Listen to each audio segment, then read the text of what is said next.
લક્ષ્ય ન્યૂઝ, એક નજર, એક લક્ષ્ય. સુરેન્દ્રનગર ખાતે ત્રિદિવસીય ગ્લોબલ ઝાલાવાડ સમિટની તડામાર તૈયારીઓ 5 લાખ લોકોથી વધુ મુલાકાત લે તેવી શક્યતા. સુરેન્દ્રનગર ખાતે આગામી તારીખ 27 થી 29 ડિસેમ્બર એમ 3 દિવસ ગ્લોબલ ઝાલાવાડ સમિટનું આયોજન કરવામાં આવ્યું છે. સુરેન્દ્રનગર જિલ્લાના નાના અને મધ્યમ કદના ઉદ્યોગોને પ્રોત્સાહન આપવા આ સમિટનું આયોજન કરવામાં આવ્યું છે, જેના મુખ્યમંત્રીના હસ્તે ખુલ્લું મૂકવામાં આવશે અને 3 દિવસની આ સમિટ દરમિયાન અંદાજે 5 લાખથી લોકોથી વધુ લોકો મુલાકાત લેશે તેવી શક્યતા.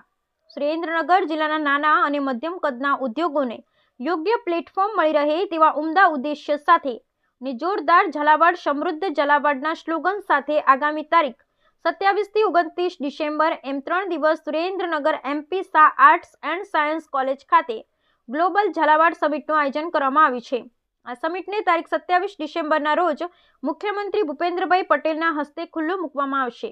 આ સમિટમાં સુરેન્દ્રનગર જિલ્લાના નાના અને મધ્યમ કદના ઉદ્યોગોને વ્યાજબી ભાવથી સ્ટોલની ફાળવણી કરવામાં આવી છે. સાથે સાથે રાજ્ય અને દેશ લેવલે કંપનીઓના પણ સ્ટોલ રહેશે, જેથી સુરેન્દ્રનગર જિલ્લાના નાના ઉદ્યોગકારોને તેમના દ્વારા ઉત્પાદન કરવામાં આવતી પ્રોડક્ટ્સના વેચાણ માટે રાજ્ય અને દેશવ્યાપી પ્લેટફોર્મ મળી રહે. સાથે સાથે ખાસ કરી સુરેન્દ્રનગર જિલ્લો ખેતી આધારિત જિલ્લો છે અને હાલ જિલ્લામાં પ્રાકૃતિક ખેતી તરફ અનેક ખેડૂતો વળી રહ્યા છે.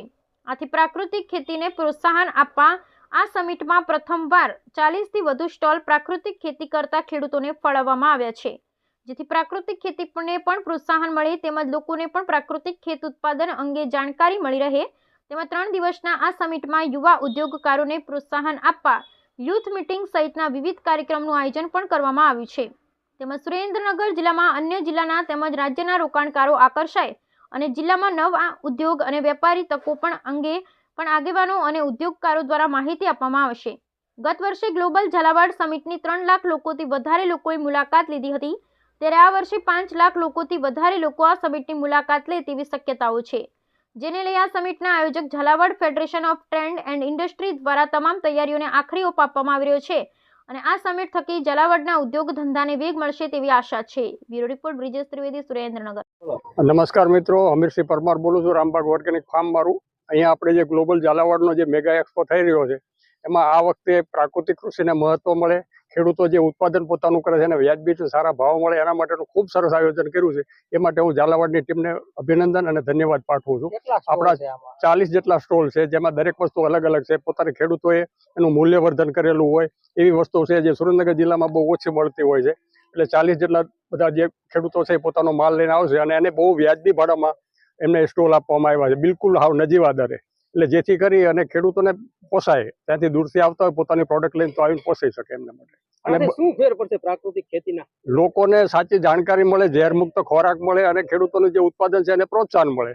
મેન હેતુ એ છે. સાંજે અમે પ્રાકૃતિક કૃષિમાંથી જણસી બનાવેલી છે, એમાંથી 550-600 ખેડૂતોને પણ અને પ્રબુદ્ધ નાગરિકોને પણ બોલાવવાના છીએ. અથવા અમારો બપોરે 3 થી 5:30 સુધીનો એક સેમિનાર પણ છે, જેની અંદર યોગેશ ગુરુ પણ આવવાના છે, ભરતભાઈ પટેલ પણ છે, અમે બધા પણ છીએ, ટીમ ઝાલાવાડ પણ છે.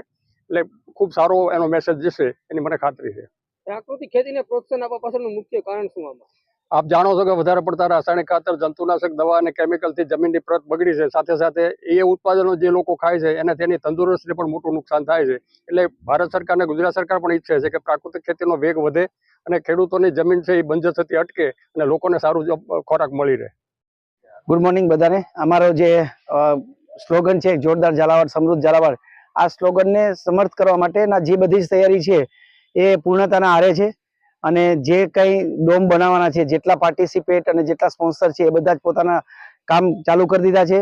અને માનનીય મુખ્યમંત્રી શ્રી અહીંયા મુલાકાત લેવાના છે. એના સંદર્ભમાં જિલ્લા વહીવટીતંત્ર અને જિલ્લા પોલીસ વહીવટીતંત્ર અહીંયા ખૂબ જ સુરક્ષાનું ધ્યાનમાં રાખી અને અત્યારે ઓબ્ઝર્વેશન કરી રહ્યા છે. ખાસ કરીને 3 દિવસ દરમિયાન કયા કયા કાર્યક્રમો યોજાશે? ખાસ કરીને 3 દિવસના જે આયોજન છે એમાં મુખ્યત્વે વેપાર, વાણિજ્ય અને ઉદ્યોગને ધ્યાનમાં રાખીને માનનીય મુખ્યમંત્રી શ્રી સુરેન્દ્રનગર જિલ્લામાં રહેલી ઉદ્યોગની વેપારની તકો વિશે ચર્ચા કરવાના છે. મુખ્યમંત્રીના હાથે ઉદ્ઘાટન છે. સેકન્ડ હાફમાં એટલે કે બીજા બપોર પછી કેન્દ્રીય ઉદ્યોગ મંત્રી અને વાણિજ્ય મંત્રી શ્રી પિયુષ ગોયલ સાહેબ વિડીયો મારફતે ઉદ્યોગ વિશે માહિતી આપવાના છે. અને બીજા દિવસે યુથ કોન્ક્લેવ એટલે કે આવનારો યુથ માટેના ઉદ્યોગિક કેટલા તકો છે એ ખૂબ જ સારી રીતે એનું સેમિનાર રાખવાના છીએ. ખાસ કરીને આનો મુખ્ય ઉદ્દેશ શું છે ગ્લોબલ ઝાલાવાડ? યસ, બહુ જ સારો પ્રશ્ન છે. ખાસ કરીને મુખ્ય ઉદ્દેશ એ છે કે જ્યાં સુધી કોઈ પણ બ્રાન્ડિંગ ના બને ત્યાં સુધી એ પ્રોડક્ટ વેચાતી નથી. એમ અમારા ઝાલાવાડ એક સોનાની ચીડિયા છે અને આને સોનાની ચીડિયાની એક જેટલા પોટેન્શિયલ છે એ રાજ્ય સમક્ષ અને દેશ સમક્ષ આવે અને એનું મની ટ્રાન્ઝેક્શન એટલે કે ઇકોનોમિક ગ્રોથ થાય એ એનો ઉદ્દેશ છે. અને કેટલીક કંપનીઓ આમાં ભાગ લઈ રહી છે? ખાસ કરીને આમાં મલ્ટીનેશનલ લેવલની કંપનીઓ છે, જેમ કે એવું કહી શકાય કે અમૂલ, જે અમૂલે અહીં આઈસ્ક્રીમ પ્લાન્ટ બનાવેલો છે, અમૂલ એ છે.